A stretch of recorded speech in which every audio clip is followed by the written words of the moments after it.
Okay, so you will notice that I look the same as yesterday. That's because I had to read two books yesterday instead of reading one today because I'm going to be at school all day today making your learning packet. Hopefully, the last one I have to make. That should get you through the rest of the month. So, probably going to be at school all day. So, I just did this ahead of time to make sure that you guys got your book today. So, we're going to be reading one that I think I might have read to you in class before, but it's been a while, and this is one of my favorites. It's called The Kissing Hand. Our author is Audrey Penn. Our illustrator is Ruth E. Harper and Nancy M. Leak. So let's go ahead and get started.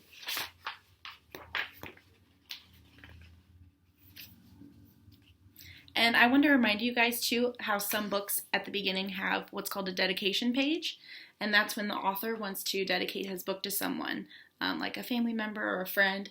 This one says, to Stephanie, Rebecca, Corin, and children everywhere who love to be loved. Let's get started. Chester Raccoon stood at the edge of the forest and cried.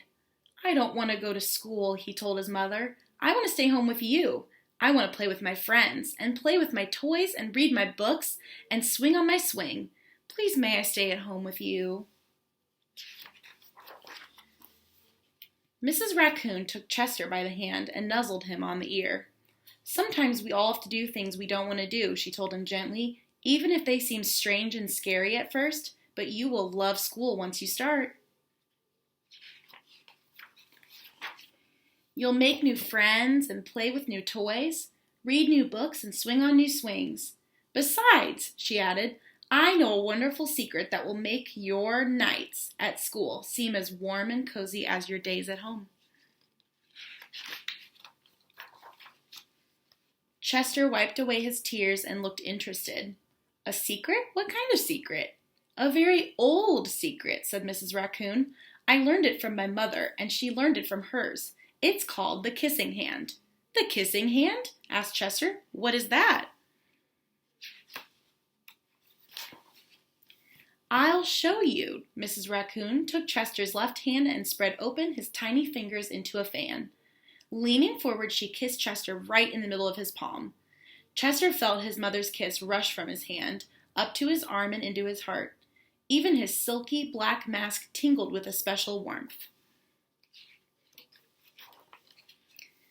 Mrs. Raccoon smiled. Now, she told Chester, whenever you feel lonely and need a little loving from home, just press your hand to your cheek and think, Mommy loves you, Mommy loves you. And that very kiss will jump to your face and fill you with toasty warm thoughts. She took Chester's hand and carefully wrapped his fingers around the kiss.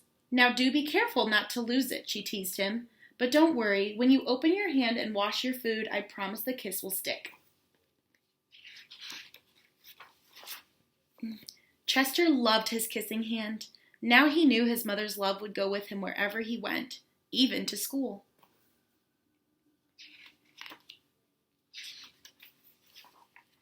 That night, Chester stood in front of his school and looked thoughtful. Suddenly he turned to his mother and grinned. Give me your hand, he told her.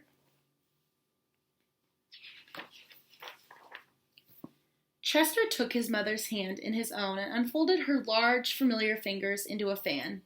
Next, he leaned forward and kissed the center of her hand. Now you have a kissing hand, too, he told her. And with a gentle goodbye and I love you, Chester turned and danced away. Mrs. Raccoon watched Chester scamper across a tree limb and enter school. And as the hoot owl rang in the new school year, she pressed her left hand to her cheek and smiled. The warmth of Chester's kiss filled her heart with special words. Chester loves you, it sang. Chester loves you.